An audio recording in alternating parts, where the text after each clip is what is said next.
तो कल हमने क्या पढ़ा, मौलिक अधिकार पढ़े, कहाँ से कहाँ तक पढ़े, ठीक है, आर्टिकल 12 से और 22 तक पढ़े थे। ठीक है, एक बार रिवीजन कर दें क्या, एक बार रिवीजन करते हैं। आर्टिकल 12 में दिया है राज्य की परिभाषा, 13 आर्टिकल में क्या है, अल्पीकरण, 14 आर्टिकल में बताइए,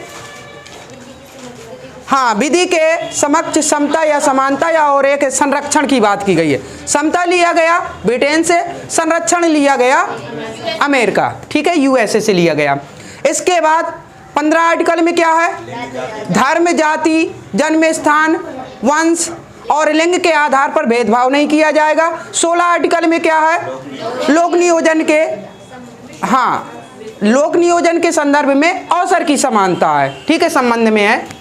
और इसके बाद 17 आर्टिकल में अस्पृश्यता का अंत है। 18 आर्टिकल में क्या है, उपाधियों का अंत। 19 आर्टिकल में स्वतंत्रताएं हैं हमारी विभिन्न प्रकार की, ठीक है, विभिन्न प्रकार की स्वतंत्रताएं हैं, जो कि 19 के अंतर्गत मूल संविधान में 7 प्रकार की थी स्वतंत्रताएं, अब बची हैं कितनी, 6 प्रकार की स्वतंत्रताएं। अगर 6 प्रकार की स्वतंत्रता कहें तो 19 के फर्स्ट में वाक एवं अभिव्यक्ति की स्वतंत्रता, इसी के अंतर्गत झंडा फहराने की स्वतंत्रता, यानी जो तिरंगा फहराते हैं ना, इसी के अंतर्गत आता है 19 के फर्स्ट में।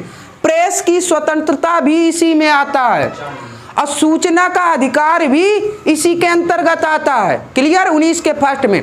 19 का सेकंड क्या है, बिना हथियार के शांतिपूर्वक ढंग से हम कहीं भी सभा कर सकते हैं, 19 का सेकंड। 19 का थर्ड क्या है, अगर हम सभा कर सकते हैं तो संगठन या समिति बना सकते हैं। 19 का फोर्थ क्या है, हम भारत के किसी भी कोने में घूम फिर सकते हैं। 19 का फिफ्थ क्या है, 5वां, ठीक है, घूम फिरने के साथ साथ में हम वहां पर रह सकते हैं, बस सकते हैं, मकान खरीद सकते हैं, ठीक है। 19 का 6 नंबर निश्चित हो गया। और 7वां, अपनी आजीविका चलाने के लिए कोई भी व्यापार कर सकते हैं। क्लियर। इसके बाद 20 आर्टिकल में क्या है, 20 आर्टिकल में दो सिद्धि के संबंध में है और 21 में प्राण एवं दैहिक स्वतंत्रता है। 21 के काम में शिक्षा के अधिकार से संबंधित है बच्चों की। और इसके बाद 22 आर्टिकल जो है वो है गिरफ्तारी से संबंधित। इस प्रकार से हमने समाप्त किया 22 तक, ठीक है। ये रिवीजन हो गया कल का। अब बढ़ते हैं शोषण के विरुद्ध। हमारा जो मौलिक अधिकार है तीसरे नंबर का, शोषण के विरुद्ध अधिकार, ठीक है, शोषण के विरुद्ध अधिकार। इसमें आर्टिकल कौन से हैं, एक तो आर्टिकल 23 है 23 और एक आर्टिकल है 24। क्लियर है, 2 आर्टिकल है मात्र शोषण के विरुद्ध। अच्छा, आर्टिकल 23 में क्या है, बिल्कुल है, इसमें कुछ शब्द हैं उसको विशेष गौर करना है। एक तो बेगार, दूसरा बलात्श्रम, ठीक है, ये 2 शब्द है, इन शब्दों पर गौर करना है। बेगार क्या होता है, अभी हिस्ट्री में आप लोगों ने पढ़ा होगा, ठीक है, सल्तनत काल। सल्तनत काल में नाम सुना होगा एक गुलाम वंश का, ठीक है, गुलाम वंश यानी गुलाम बनाए जाते थे, दास बनाए जाते थे, वही है बेगार। बेगार का मतलब पता है, किसी से हम कार्य कराएं और मजदूरी ना दें, या कार्य कराएं और उसके कार्य के अनुसार, क्षमता के अनुसार मजदूरी ना देना ही बेगार कहलाता है, ठीक है। पारिश्रमिक उसकी क्षमता के अनुसार नहीं देते, ये बेगार है। बलात्श्रम यानी जबरदस्ती किसी से कार्य कराना कि आपको कार्य करना है। अगर कंपनियों में है 8 घंटे की ड्यूटी है और वहां पर कह दिया जाए कि नहीं 10 घंटे कार्य करना है, तो ये जबरदस्ती कार्य हुआ ना। 8 घंटे की बजाय 10 घंटे और उस पर भी ओटी ना मिलना, यानी ओवर टाइम होता है प्रावधान, अगर एक्स्ट्रा कार्य कराएंगे तो एक्स्ट्रा रुपए लगेंगे, तो ओटी ना देना, तो ये होता है बलात्श्रम। तो ये इसी के अंतर्गत आता है, ठीक है। 23 आर्टिकल के अंतर्गत बेगार और बलात् श्रम अगर होता है, ऐसी स्थिति में ये हमारा शोषण हो रहा है। और अगर किसी के साथ ऐसा होता है शोषण, तो वो डायरेक्ट सुप्रीम कोर्ट का दरवाजा खटखटा सकता है। ठीक है, आर्टिकल 24 में क्या है, ये एकमात्र, वैसे तो आर्टिकल 21 का जो हो गया वो जुड़ गया, नहीं तो बच्चों के लिए एकमात्र मूल संविधान में जो था बच्चों के लिए स्पेशल, वो 24 आर्टिकल है। क्या है 24 आर्टिकल में? 14 वर्ष से कम आयु के बच्चों को, 14 वर्ष से कम आयु के बच्चों से या बच्चों को कारखानों में लगाना। अगर 14 वर्ष से आयु के कम है बच्चे और कारखाने में लगाते हैं, तो ये भी बच्चों का शोषण है और हम ऐसा नहीं कर सकते। आप लोग देखेंगे कि जो कारखाने के मालिक होते हैं ना, वो कभी भी कम आयु के लोगों को नहीं लेते, बच्चों को नहीं लेते। अगर ले लिया, मान के चलिए इन बच्चों को ले लिया 14 वर्ष से कम, तो दूसरी कंपनी वाले या कोई भी व्यक्ति उनके खिलाफ कार्रवाई करा सकता है और ये मौलिक अधिकार का हनन होता है बच्चों के, तो वो कंपनी के मालिक के खिलाफ कार्रवाई हो जाएगी ऐसी स्थिति में। इस वजह से 14 वर्ष से कम आयु के बच्चों को कारखाने में नहीं लगाया जाता है। ठीक है, हाँ, होटलों आदि में लगाया जाता है। क्या लगा नहीं सकते हैं, लेकिन लगा लेते हैं। क्यों? क्योंकि होटल के मालिक ये बोल देते हैं कि ये हमारे बच्चे हैं और अपना कार्य निपटा कर यानी पढ़ाई कर कर आए हैं, तो घर का काम क्यों नहीं करेंगे? तो घर का कार्य तो कर सकते हैं। तो होटल जो है वो फिर एक कारखाना नहीं, वो एक घर का काम हो जाता है इस वजह से। जबकि हम देखते हैं कि जो बच्चों से, कभी होटल मालिक कभी अपने बच्चों से कार्य कराएंगे क्या? बर्तन या प्लेट साफ थोड़ा कराएंगे, लेकिन करते हैं, बच्चे करते हैं। ठीक है, तो वो बोल देते कि हमारे बच्चे हैं, अपना घर का काम कर रहे हैं। तो इस स्थिति में वो होटलों में तो देखने को मिल जाएगा, लेकिन किसी कारखाने में नहीं मिलेगा। ठीक है, तो 14 वर्ष से कम आयु के बच्चों के अगर शोषण होता, अगर कारखाने में लगते तो शोषण हो रहा है। ऐसी स्थिति में कोई भी बच्चे के माँ बाप तो ठीक है क्यों जाएंगे, लेकिन कोई भी व्यक्ति जा सकता है इनके खिलाफ जो लगाए होंगे कंपनी में। तो इस प्रकार से आर्टिकल 14 भी खत्म होता है और हमारा शोषण के विरुद्ध अधिकार भी, ये मौलिक अधिकार तीसरे नंबर का है, ये भी खत्म। ठीक है, ये तीसरा नंबर कंप्लीट हो गया। अब चौथे नंबर पे आते हैं। चौथा नंबर क्या है बताइए? धार्मिक स्वतंत्रता का अधिकार।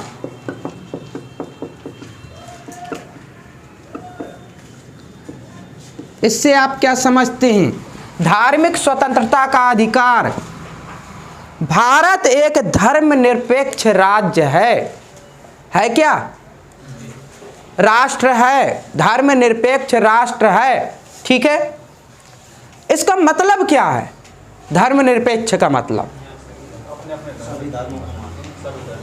यानी भारत में किसी एक राज्य जैसे, तो राज्य विशेष का कोई धर्म ना होना, किसी भी एक राज्य का विशेष धर्म ना होना, यही धर्मनिरपेक्ष है।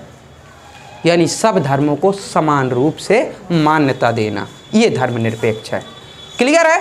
बहुत क्वेश्चन पूछता है ये, धर्मनिरपेक्ष का मतलब क्या है, अर्थ क्या है? तो किसी भी राज्य का विशेष धर्म ना होना। ठीक है, किसी भी राज्य का धर्म, कोई धर्म नहीं है, हमारे भारत का ये रूल है, हमारे संविधान में स्पष्ट लिखा है। ठीक है, चलिए, तो चौथा जो मौलिक अधिकार है धार्मिक स्वतंत्रता का अधिकार, इसके अंतर्गत रेंज क्या है, कहां से कहां तक है? 25 से 28 आर्टिकल है। ये कितने आर्टिकल है कुल मिलाकर? 4 आर्टिकल हो गए। ठीक है, 4 आर्टिकल को आराम से पढ़ते हैं। 25 आर्टिकल में क्या है बताइए? आर्टिकल 25 में क्या है? आप तो कुछ शब्द याद करिए कि 25 आर्टिकल में क्या है। एक है आचरण, एक है प्रचार, एक है मानना। क्लियर है? 3 शब्द अच्छे से समझ लीजिए, सब समझ में आ जाएगा। इन 3 शब्द का मतलब क्या है कि हम भारत के लोग हैं, नागरिक हैं, तो तो भारत के नागरिक के पास ये धार्मिक स्वतंत्रता है कि हम कोई भी धर्म क्या कर सकते हैं, मान सकते हैं। मानने के साथ उसका प्रचार कर सकते हैं और प्रचार करने के साथ आचरण में ला सकते हैं। आचरण समझ रहे हैं? ठीक है, आचरण का मतलब अपना सकते हैं किसी भी धर्म को, कोई रुकावट नहीं है, कोई मना नहीं करेगा। आप जिस धर्म को मानना चाहें मान सकते हैं और जिस धर्म का आप प्रचार करना चाह रहे हो तो प्रचार कर सकते हैं और जिस धर्म का आचरण यानी अपनाना चाहते हैं तो अपना सकते हैं। एक शब्द बोला गया है इसमें, अंतःकरण। जब आप बुक उठा के पढ़ेंगे ना तो उसमें लिखा होगा अंतःकरण। अंतःकरण का मतलब अगर आपकी आत्मा गवाह दे रही है तो ये तीनों चीजें अपना सकते हैं, मान सकते हैं, उस धर्म का प्रचार कर सकते हैं, आचरण कर सकते हैं। लेकिन एक बात और कह दी गई है इसमें, वो कौन सी बात है कि आप ये चीजें अपना तो रहे हैं, किसी धर्म को मान रहे हैं, प्रचार कर रहे हैं, आचरण कर रहे हैं, लेकिन किसी दूसरे को ठेस न पहुंचे। ठेस क्या, किसी का स्वास्थ्य खराब नहीं होना चाहिए। पता चला कि आप मान लिए, ठीक है, प्रचार करने में लगे हैं और लेके डीजे बजाने लगे, ठीक है, किसी भी धर्म का प्रचार कर रहे हैं और डीजे बजा रहे हैं। पता चला जिस घर के सामने डीजे बजा रहे हैं ना उसको प्रॉब्लम है, तबीयत खराब है। होता नहीं है कि तेज बीपी हाई लो हो जाता है, कभी हार्ट अटैक आ सकता है। ऐसी स्थिति में अगर हार्ट अटैक आ गया और वो निपट गए तो प्रॉब्लम हो जाएगी ना, सही बात है ना, प्रॉब्लम हो जाएगी। तो इस चीज का विशेष गौर करना है। उसमें स्पष्ट लिखा है आर्टिकल 25 में कि आप किसी भी धर्म को अपना सकते हैं, मान सकते हैं, प्रचार कर सकते हैं, लेकिन किसी का स्वास्थ्य न खराब होने पाए। क्लियर है? ये आर्टिकल 25 में स्पष्ट कहा गया। आर्टिकल 26 में क्या है बताइए? आर्टिकल 26 में क्या है? बस एक शब्द याद कर लीजिए, प्रबंध। प्रबंध को कहते हैं मैनेजमेंट, ठीक है, एक शब्द मात्र याद करिए, प्रबंध। आर्टिकल 26 में प्रबंध की बात की गई है। क्या है प्रबंध? अगर हम कोई धर्म मानेंगे, अपनाएंगे, प्रचार करेंगे तो क्या मैनेजमेंट करने की बात है? तो उस धर्म का आप मैनेजमेंट कर सकते हैं। अगर आप लीडरशिप लेना चाहते हैं ना तो आप अपने अंदर ले सकते हैं। आप लोगों को इकट्ठा करना चाहें, इकट्ठा कर सकते हैं, तो उसका मैनेजमेंट कर सकते हैं। आपको छूट है इसके लिए।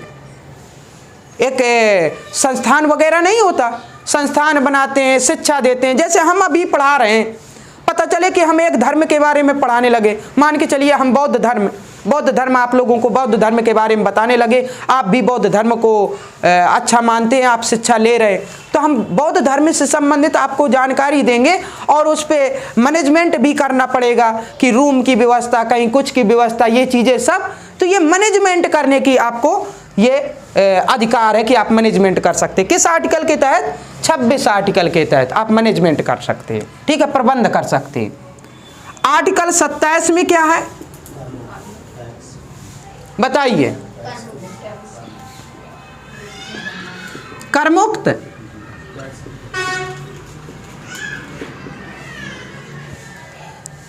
ध्यान दीजिए, यहां टैक्स की बात की गई है। क्या है टैक्स? जानते हैं, कर की बात।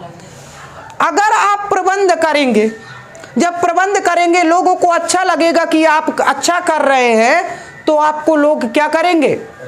रुपए वगैरह देंगे कि नहीं? और जब आपके पास रुपए वगैरह आएगा, हो सकता है कि ज़्यादा आ जाए।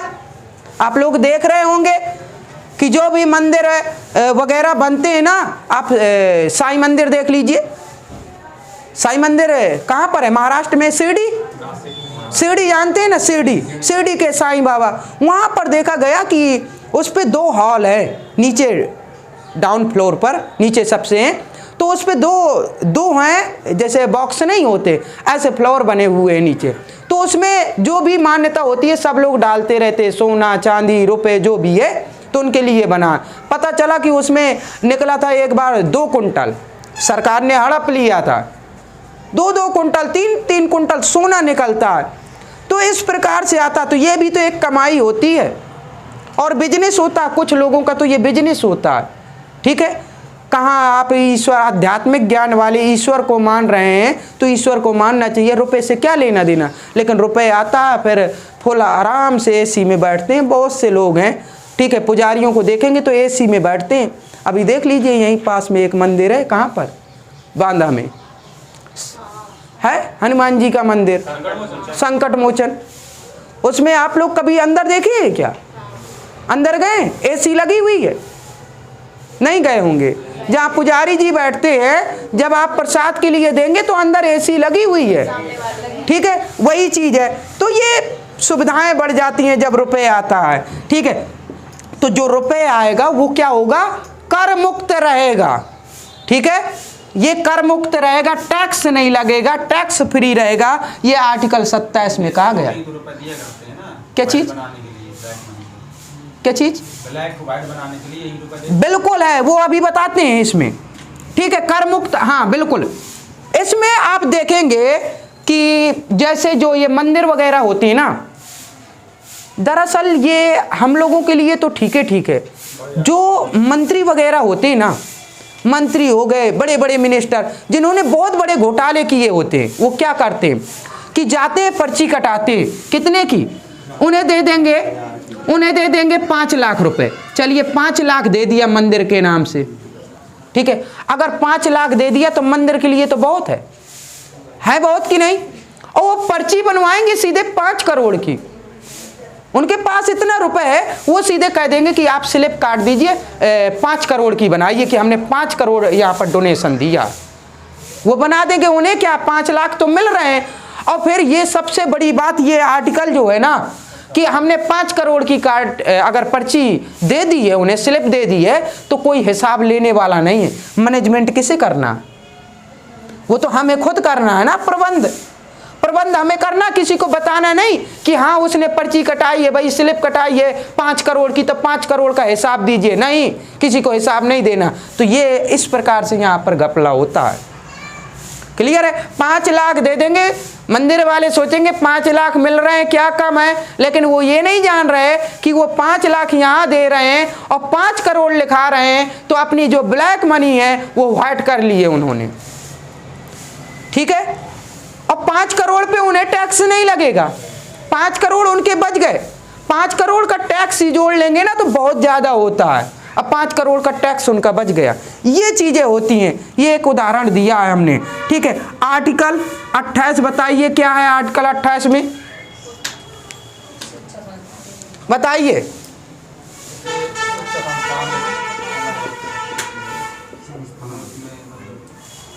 एक शब्द याद रखिए, संस्थान की बात की गई है।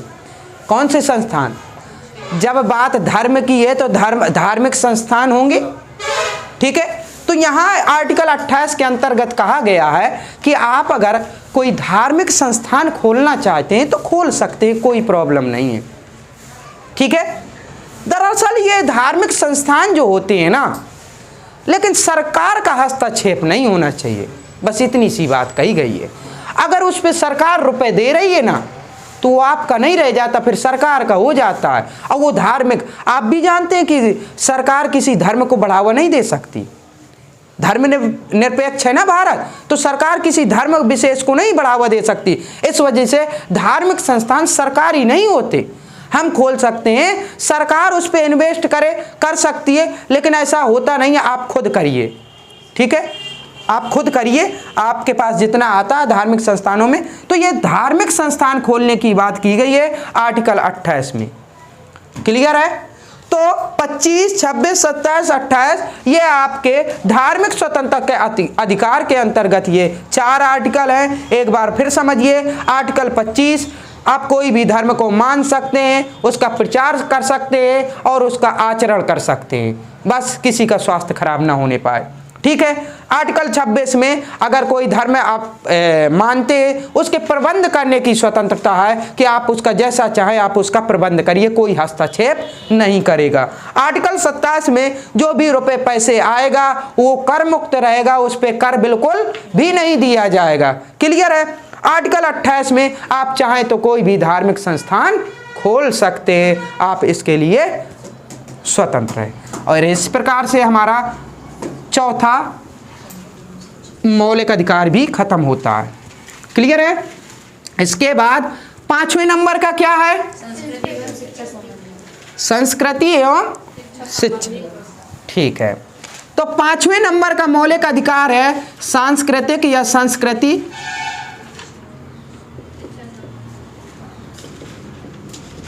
संस्कृति एवं शिक्षा संबंधित अधिकार। ठीक है,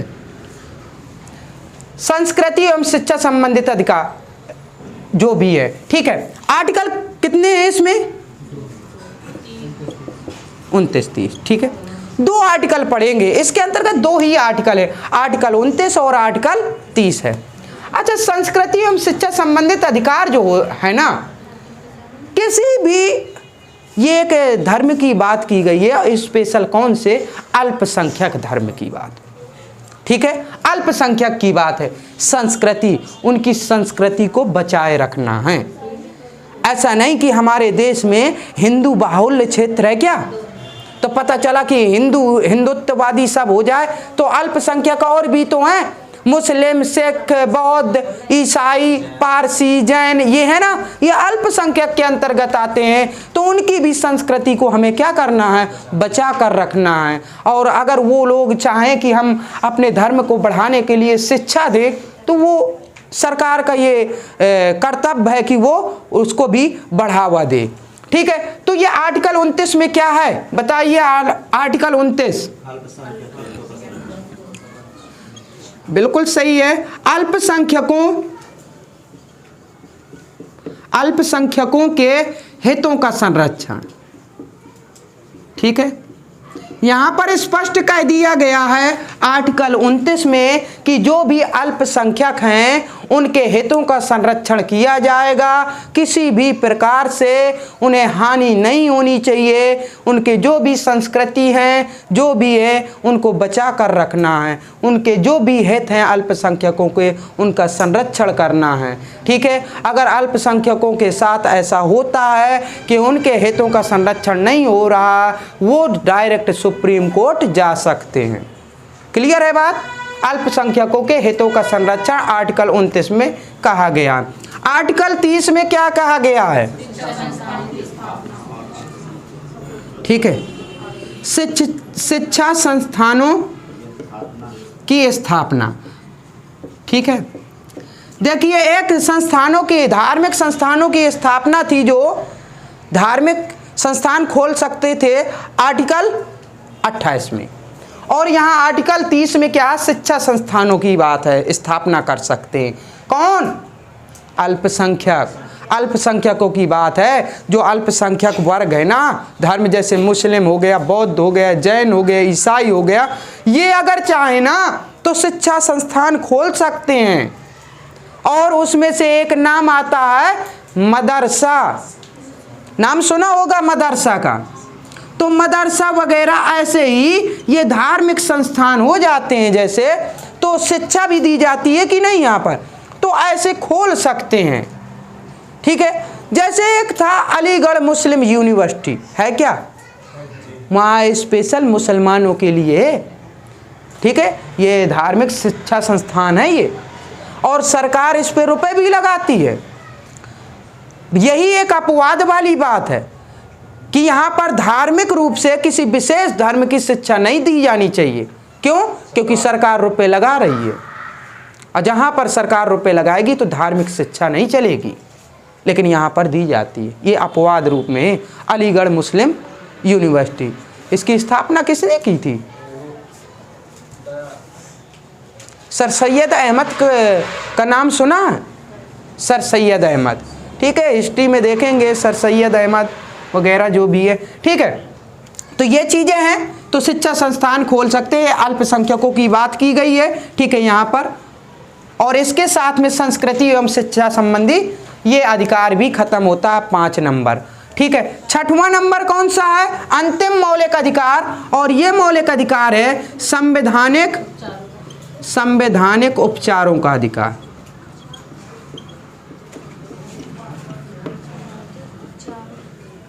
ठीक है। संवैधानिक उपचारों का अधिकार 32 आर्टिकल में है, आर्टिकल नंबर 32 में दिया गया है स्पेशल, ठीक है। आर्टिकल 32 ओनली एक ही आर्टिकल है। संवैधानिक उपचारों के अधिकार को बाबा साहब भीमराव अंबेडकर जी ने इसे क्या कहा है कि ये संविधान की आत्मा है। क्यों कहा है, क्यों कहा है इसे आत्मा है? ये मात्र ये एक आर्टिकल आत्मा क्यों है बताइए, कोई तो कारण होगा। अगर ये आर्टिकल नहीं होता ना तो हमारे संविधान का जो जितने मौलिक अधिकार है ना उनका कोई मतलब ही नहीं है, इनका कोई मतलब ही नहीं है। क्यों नहीं है? क्योंकि ये बताइए किताबों में तो लिख दिया गया, अगर उसे लागू ना किया जाए तो कोई मतलब है क्या? तो ये आर्टिकल है जो आर्टिकल 32, इस आर्टिकल के तहत सुप्रीम कोर्ट को पावर दी जाती है कि इन मौलिक अधिकारों का अच्छे से लागू किया जाए। तो सुप्रीम कोर्ट को 5 प्रकार की रिटें जारी करने का अधिकार इसी आर्टिकल के तहत है।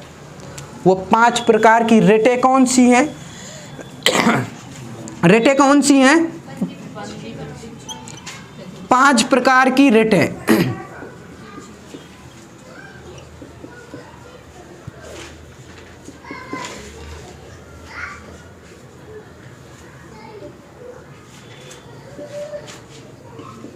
उच्चतम न्यायालय, अच्छा उच्चतम न्यायालय की बात करते हैं, बाद में देखते हैं 5 प्रकार की रिटें कौन सी हैं, ठीक है। उच्चतम न्यायालय की बात करते हैं, इसको इंग्लिश में बोलते हैं सुप्रीम कोर्ट, इसी को हिंदी में बोलते हैं सर्वोच्च न्यायालय, इसी को बोलते हैं भारत का न्यायालय, भारत का सर्वोच्च न्यायालय बोलते हैं इसे, ठीक है। भारत का एक न्यायालय माना जाएगा, बाकी तो राज्यों के न्यायालय होते हैं ना, हाई कोर्ट। तो भारत का न्यायालय कौन है? उच्चतम न्यायालय, इसी को सुप्रीम कोर्ट बोलते हैं, क्लियर है। इसी को सर्वोच्च न्यायालय बोलते हैं। भारत में सबसे पहले उच्चतम न्यायालय की स्थापना जो हुई थी 1773 रेगुलेटिंग एक्ट के तहत 1774 में सबसे पहले कोलकाता में हुई थी, ठीक है। सबसे पहले कोलकाता में हुई थी 1773 रेगुलेटिंग एक्ट के तहत 1774 में। उसके मुख्य न्यायाधीश हुए थे कौन? एलिजाह एम्पे थे, मुख्य न्यायाधीश एलिजाह एम्पे थे। अन्य 3 न्यायाधीश और भी थे, कौन से थे बताइए? एक हाइड थे, एक चैम्बर थे, एक लिमिस्टर थे। 3 मुख्य अन्य न्यायाधीश थे, एक मुख्य न्यायाधीश, 3 अन्य न्यायाधीश, ठीक है। लेकिन जो प्रेजेंट टाइम में यानी वर्तमान में उच्चतम न्यायालय है ना, सुप्रीम कोर्ट, कहाँ पर है? दिल्ली में, दिल्ली में है ना, एक ही तो उच्चतम न्यायालय है भारत का। तो इसकी स्थापना कब हुई थी? इसकी स्थापना हुई थी 28 जनवरी 1950, क्लियर है। उच्चतम न्यायालय की स्थापना कब हुई थी? जो वर्तमान में 28 जनवरी 1950 को हुई थी, ये जो अभी है। बाकी उच्चतम न्यायालय एक पहले भी हो चुका था, उससे क्वेश्चन पूछता है, ठीक है। भले ही हिस्ट्री में पूछे लेकिन पूछता है। एग्जाम में तो ये है नहीं कि नहीं हिस्ट्री का क्वेश्चन है पॉलिटी का ना कर दीजिए, ऐसा तो है नहीं। तो वही चीज़ है, ठीक है। ये है जीएस के अंतर्गत आएगा, तो ठीक है। तो इस प्रकार से उच्चतम न्यायालय हमने कहा 28 जनवरी 1950 को स्थापना हुई। 5 प्रकार की रिटों के बारे में जानते हैं, क्यों ये आर्टिकल महत्वपूर्ण है। वो 5 प्रकार की रिटें समझ लें, रिटों से क्वेश्चन आता है, हमेशा आता है रिटों से क्वेश्चन, ठीक है। तो रिट देखते हैं, तो 5 प्रकार की रिटें। पहली रिट कौन सी है? बंदी प्रत्यक्षीकरण, ठीक, बंदी प्रत्यक्षीकरण। दूसरी रिट बताइए, दूसरी रिट कौन सी है? परमादेश। तीसरी कौन सी है? अधिकार प्रक्षा। चौथी रिट उत्प्रेषण। 5वीं प्रतिषेध।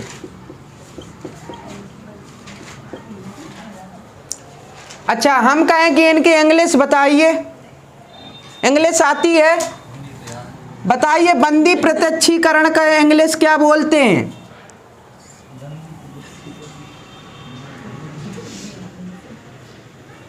हैबियस कॉर्पस, ठीक है, हैबियस कॉर्पस। परमादेश बताइए क्या बोलते हैं? मैंडामस। अधिकार परीक्षा को क्या बोलते हैं? बताइए कियो वारंटो। उत्प्रेषण को बताइए क्या बोलते हैं? और प्रतिषेध को क्या बोलते हैं?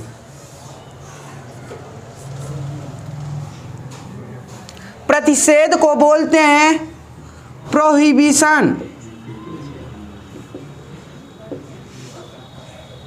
और उत्प्रेषण को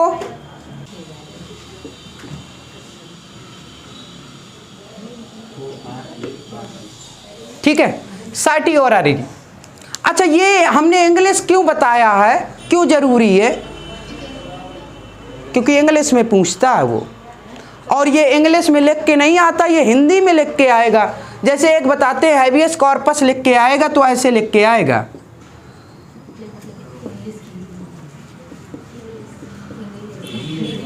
ठीक है, ऐसे लिख के आएगा। ठीक है, ये इंग्लिश में स्पेलिंग नहीं आएगी, ये हिंदी में लिख के आएगा और कहेगा बताइए इनका मिलान करिए कौन क्या होता है।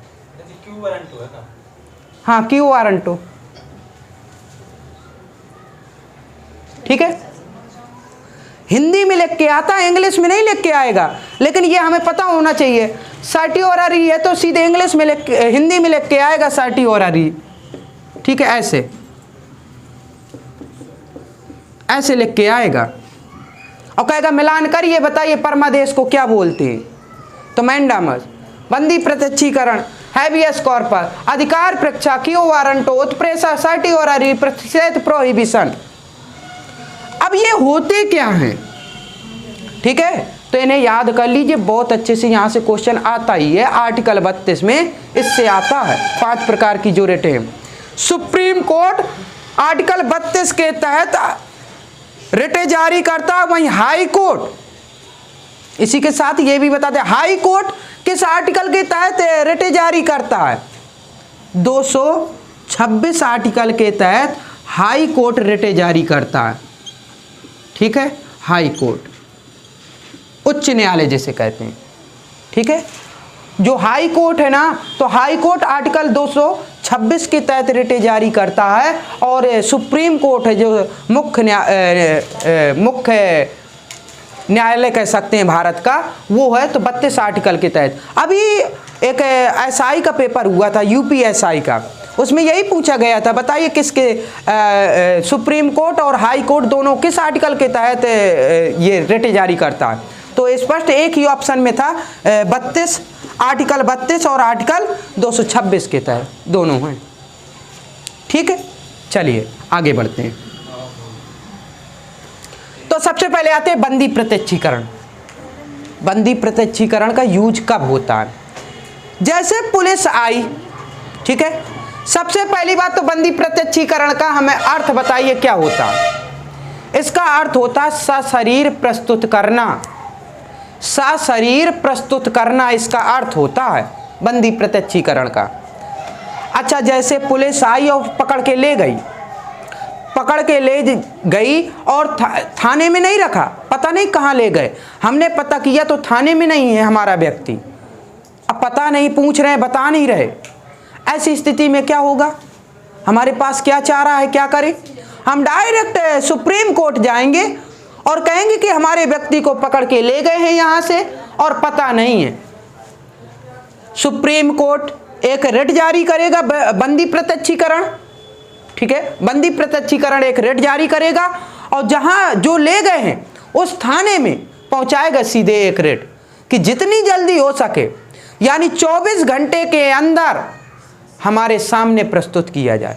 कोई कहीं भी हो, 24 घंटे के अंदर बिल्कुल सशरीर उस व्यक्ति को प्रस्तुत करना पड़ेगा। ये चीज होती है, यानी सुप्रीम कोर्ट का सख्त आदेश होता है। ये नहीं कि फ़ोन से कॉल कर दिया, बता दिया कि हम यहाँ पर लिए हैं, ये कुछ नहीं। सीधे आदेश होता कि सशरीर उस व्यक्ति को प्रस्तुत किया जाए यहाँ पर कोर्ट में, ये चीज़ होता।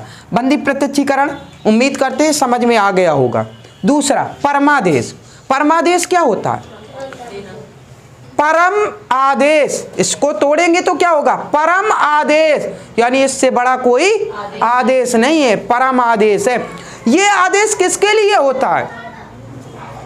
सुप्रीम कोर्ट ये आदेश अपने अधीनस्थ न्यायालय, जो उनके अंतर्गत छोटे न्यायालय हैं उनके लिए, साथ में सरकारी व्यक्तियों के लिए देता है। अब सरकारी व्यक्ति, जितने भी सरकारी व्यक्ति है ना, जैसे हम बार बार जा रहे हैं किसी व्यक्ति के यहाँ कि हमारा ये काम कर दीजिए, नहीं कर रहे, ठीक है, और वो जरूरी है, हमारे मौलिक अधिकार का हनन हो रहा है, नहीं कर रहे वो, ऐसी स्थिति में हम सुप्रीम कोर्ट का दरवाजा खटखटा सकते हैं और सुप्रीम कोर्ट सीधे एक रिट जारी करेंगे। कौन सा? परमादेश। अब परमादेश जारी, जैसे ये रिट जारी होगा, इसका मतलब हमारा सख्त आदेश है, परम आदेश है। अब इससे बड़ा कोई आदेश नहीं, सबसे बड़ा आदेश कि जितनी जल्दी हो सके ये कार्रवाई पूरी की जाए। हो गया, उम्मीद करते हैं ये भी समझ में आ गया होगा परमादेश। तीसरा आता है अधिकार परीक्षा। अधिकार परीक्षा क्या है? ठीक है, अधिकार परीक्षा का मतलब यह है, पूछा जाता है, कोई भी व्यक्ति किसी पद पर बैठा है तो पूछा जाएगा आप किस हैसियत से बैठे, आपकी योग्यता क्या है, क्या योग्यता है जिस पद पे आप बैठे हैं। इसमें एक बात है कि एक बार ऐसा हुआ था, हमारे सरकार थी यूपी में, किसकी? मुलायम सिंह जी की, ठीक है, सपा सरकार थी मुलायम सिंह जी की, और एक आयोग है ना, राज्य लोक सेवा आयोग। तो राज्य लोक सेवा आयोग में ऐसे व्यक्ति को बैठा दिया अध्यक्ष के रूप में जिसकी योग्यता ही नहीं थी उस पद के लिए। मान के चलिए कि 12वीं पास थे और बैठा दिया था अध्यक्ष पद, राज्य लोक सेवा आयोग में बैठा दिया गया। जब पता चला तो किसी ने शिकायत कर दी तो सुप्रीम कोर्ट ने सीधे एक रिट जारी किया, अधिकार परीक्षा। अधिकार परीक्षा उस व्यक्ति के लिए जो अध्यक्ष थे कि बताइए आपकी योग्यता क्या है, आप किस हैसियत से इस पद पर बैठे हैं। अगर आप जवाब दे पाते हैं तो ठीक है, कोई बात नहीं। यदि आप जवाब नहीं दे पाते सही जिस पद पे बैठे वो योग्यता है आप में, अगर नहीं है तो बिल्कुल क्या करना पड़ेगा? सीधे आदेश है कि जितनी जल्दी हो सके तो आप इस कुर्सी से हट जाएं। अब ये चीज होती है अधिकार परीक्षा का मतलब होता है आप किस हैसियत से बैठे, क्या आप में योग्यता है, अगर योग्यता है तो ठीक है, और नहीं है योग्यता तो आप उस कुर्सी से हट जाइए, ये चीज है। तो उम्मीद करते हैं अधिकार परीक्षा भी समझ में आ गया होगा। अब आते हैं उत्प्रेषण और प्रतिषेध, ये एक ही होते हैं, उत्प्रेषण और प्रतिषेध, और किताब में पढ़ेंगे तो लगभग आप लोगों को समझ में नहीं आएगा। हम बहुत साधारण भाषा में समझाएंगे और एक बार में ही समझना है, ठीक है। किताब के जो वर्ड है ना संविधान के, बहुत हार्ड हैं, कभी पढ़ के देखिए, ना यकीन हो तो हम किताब लेके आएंगे, वैसे तो आपके पास किताबें होंगी नहीं, ठीक है। लगभग संविधान की बुक, स्पेशल संविधान की बुक, ठीक है, ये नहीं कि लूसेंट उठा लिया, लूसेंट से पढ़ लिया तो हो गया। हम बुक हमारे पास है स्पेशल, अगर संविधान की देखना हो तो दिखा देंगे, तो उसके पढ़िए शब्द तो फिर लगेगा कि हाँ ये कोई संविधान है, ठीक है। तो उत्प्रेषण का मतलब क्या है और प्रतिषेध का मतलब क्या है? ये उत्प्रेषण और प्रतिषेध उच्चतम न्यायालय अपने अधीनस्थ न्यायालयों के लिए, अधीनस्थ न्यायालय कौन कौन से होते हैं? एक तो हाई कोर्ट होता है राज्य स्तर का, एक जिला न्यायालय भी होते हैं, ये अधीनस्थ न्यायालय कहलाते हैं। जैसे एक बात है कि एक केस पहुंचा डिस्ट्रिक्ट न्यायालय में, एक केस पहुंचा और डिस्ट्रिक्ट न्यायालय का जैसे अधिकार है कि आप सुनवाई कर सकते हैं, कितना? 50,000 तक की सुनवाई कर सकते हैं। क्लियर है बात? 50,000 तक की सुनवाई कर सकते हैं, ये जिला न्यायालय की बात है। हमने एक उदाहरण लिया है, ठीक है, और इन्होंने जिला न्यायालय ने सुनवाई किया, इस केस की सुनवाई की, और पता चला, बाद में पता चला, सुनाई कर दी, ये फैसला सुना दिया कि इसके पक्ष में हो गया दोनों का फैसला वहां पर। और बाद में पता चला कि ये जो फैसला दिया गया, ये केस तो 6 लाख का 60,000 का पहुंच गया। मान के चलिए इतने बढ़ाते हैं, 50,000 की बजाय 60,000 का था, मान के चलिए 51,000 का था, तो क्या उसके दायरे से ऊपर नहीं था? न्यायालय के, जिला न्यायालय के दायरे से ऊपर हो गया और उन्हें पता नहीं चला कि ये हमारे दायरे से ऊपर है। और जब उन्हें पता नहीं चला और उन्होंने फैसला सुना दिया, बाद में पता चला, तो जब बाद में पता चला तो सुप्रीम कोर्ट क्या करती है, एक रिट जारी करती है उस न्यायालय के लिए, ठीक है, उस जिला न्यायालय के लिए कि आपके दायरे से ऊपर केस था, जितनी जल्दी हो सके इस केस को क्या करें, रफा दफा करके ऊपर भेजें। जो अंतिम फैसला आपने सुना दिया है उसे कैंसिल करिए और इस केस को अपने से ऊपर न्यायालय में भेजिए, आपके दायरे से बाहर है। और फैसला होते हुए भी उस केस को फिर ऊपर पहुंचाया जाता है। ये है उत्प्रेषण। इसमें क्या होता है, फैसला सुना दिया जाता है। अब प्रतिषेध क्या है? प्रतिषेध ये है कि जिला न्यायालय 50,000 तक के केस ले सकता है। रुपए की बात करें, अब पता चला कि ये केस 51,000 का है, तो ये इनके बस का तो है नहीं, दायरे से ऊपर हो गया, तो सुप्रीम कोर्ट एक रिट जारी करेगा उस अधीनस्थ न्यायालय की यहाँ भेजेगा और कहेगा कि ये जो दायरा है, मुकदमा है, ये आपके दायरे से ऊपर है और आप इसे क्या करें, अपने से ऊपर न्यायालय में भेज दें। इसमें फैसला हो नहीं पाता, पहले से रिट जारी हो जाती है, मना कर देते। प्रतिषेध का मतलब होता है मना करना, तो मना ही कर देते कि आप फैसला ना सुनाइए, आप अपने से ऊपर वाले न्यायालय में भेज दीजिए, वो सुनवाई करेंगे, फैसला सुनाएंगे। क्लियर है? क्या दोनों में फर्क समझ में आया?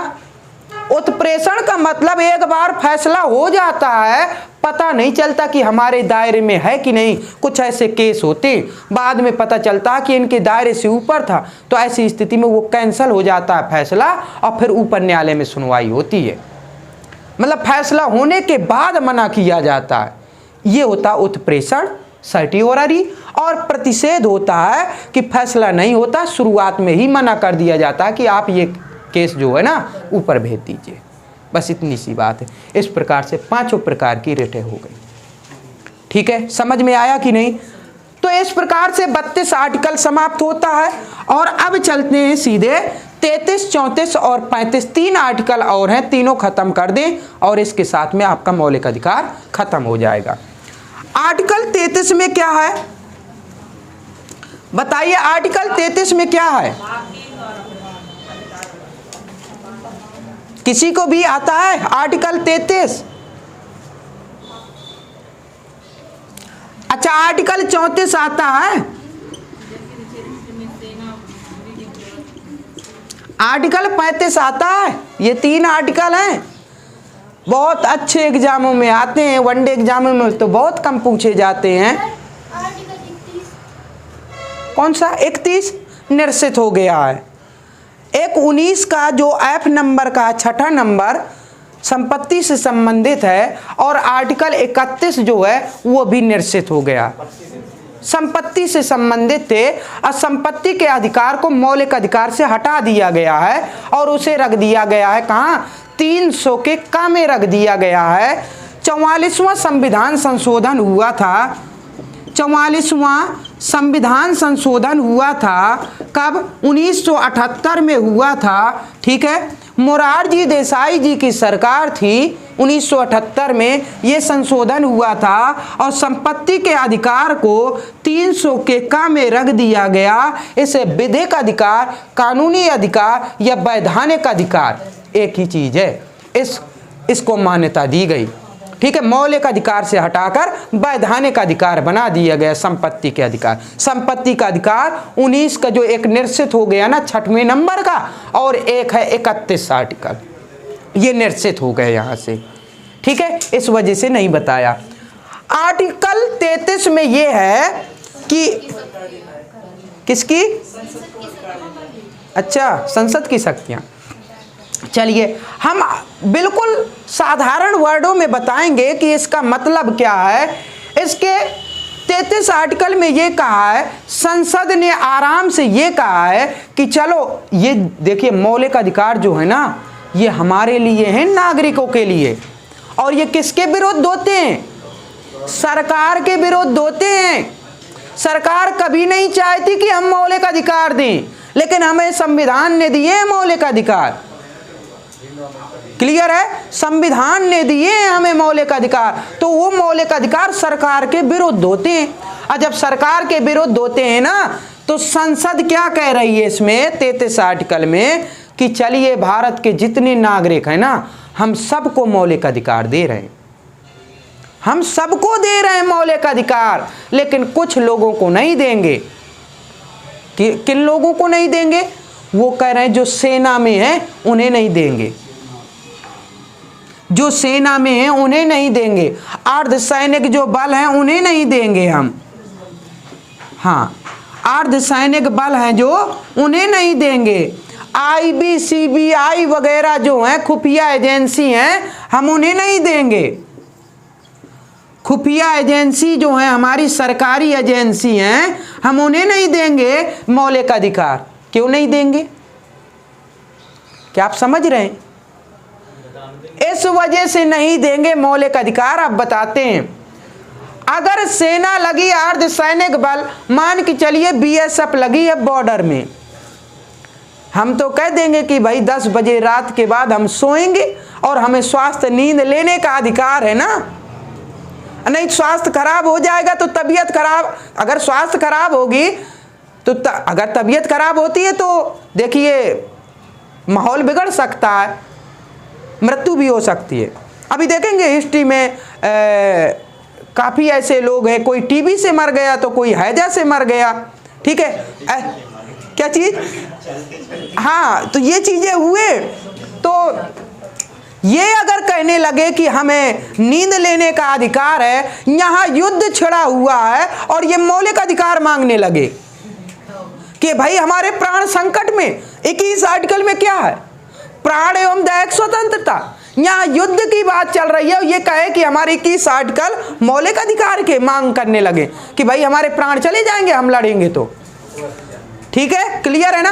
तो ये चीजें हैं, तो हम इन लोगों को नहीं देंगे। और ये किस तरीके से चलेंगे?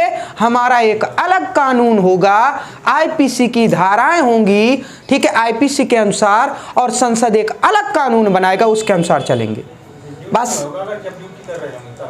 हाँ, ड्यूटी तभी की बात है। हाँ, ड्यूटी में रहेंगे। अब रिटायरमेंट के बाद नहीं, रिटायरमेंट हो गए तो फिर तो आम नागरिक हो गए ना। नहीं, आम नागरिक नहीं है। अरे बुलाया जाता है, अगर आप छुट्टी में आ गए ना, युद्ध चालू हो गया ना, बुलाया जाएगा, आइए यहाँ पर, आपको जाना पड़ेगा। ये नहीं कहेंगे कि हमारा मौलिक अधिकार है, हम यहीं पे रुकेंगे, अपने घर में घूमने फिरने की स्वतंत्रता है, ये कुछ नहीं, वो आर्डर मानना पड़ेगा। ठीक है, तो आर्टिकल 33 में ये बात कही गई है। आर्टिकल 34 में, आर्टिकल 34 में कभी आप लोगों ने सुना सेना विधि? चलिए सेना विधि देखते हैं। सेना विधि का नाम सुना है? अच्छा, मार्शल लॉ का नाम सुना है? क्या कर्फ्यू का नाम सुना है? अभी लॉकडाउन लगा था तो कर्फ्यू लगा था। हाँ, वही है। तो ये कह दिया गया है आर्टिकल 34 में, संसद ने ये कहा है कि भाई अगर जहां सेना विधि लागू है, जहां हमारी सेना के कानून लागू है, जिस क्षेत्र में, या मार्शल लॉ लगा हुआ है, जहां कर्फ्यू लगा हुआ है, वहां मौलिक अधिकार की बात ना करे कोई कि हमें मौलिक अधिकार चाहिए। आप जानते हैं मार्शल लॉ कर्फ्यू क्या होता है?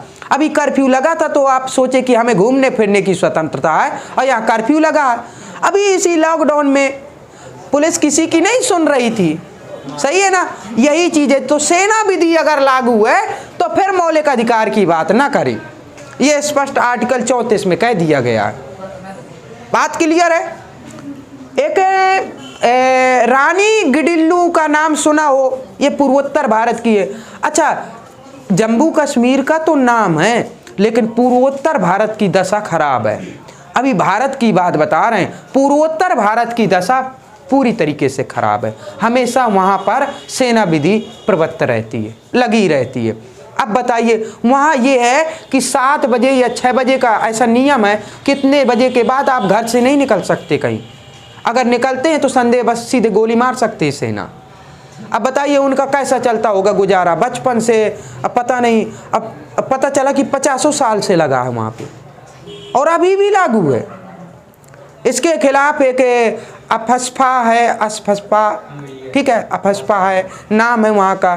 तो यही है सेना विधि वगैरह। इसके खिलाफ इसने रानी गिडिलू ने काफ़ी संघर्ष किया, ठीक है, और ठीक है वो उनका नाम भी है वहाँ पे। आर्टिकल 35 क्या है? अब आते हैं आर्टिकल 35 क्या है, क्या पता है? आर्टिकल 35 ऐसा है कि जैसे हमारे मौलिक अधिकार है ना, किसी मौलिक अधिकार को यदि सख्त करना है, कड़ी कानूनी कार्रवाई करना है किसी के और लागू करना है सख्ती के साथ, तो संसद क्या कर सकती है? संसद क्या कर सकती है? संसद एक कानून बना सकती है, कानून बना सकती है, ठीक है। संसद कानून बना सकती है, कठोर कानून, ताकि वो सख्ती से लागू हो सके। हमने एक चीज बताई थी, आर्टिकल 17। आर्टिकल 17 का नाम पता है क्या है? आर्टिकल 17 में अस्पृश्यता का अंत, अस्पृश्यता का अंत नहीं हो रहा था, ठीक है, छुआछूत का अंत नहीं हो पा रहा था। ऐसी स्थिति में क्या किया? संसद ने एक कानून बनाया और उसे सख्ती से लागू किया। अस्पृश्यता का अंत इस प्रकार से हुआ था। क्लियर है? तो ये चीजें हैं, किसी भी कानून को अगर बहुत सख्ती के साथ लागू करना है तो संसद कानून बना सकती है। क्लियर? और इस प्रकार से हमारे मौलिक अधिकार पूरे के पूरे खत्म हो गए। कल पढ़ते हैं हम नीति निदेशक तंत्र, ठीक है।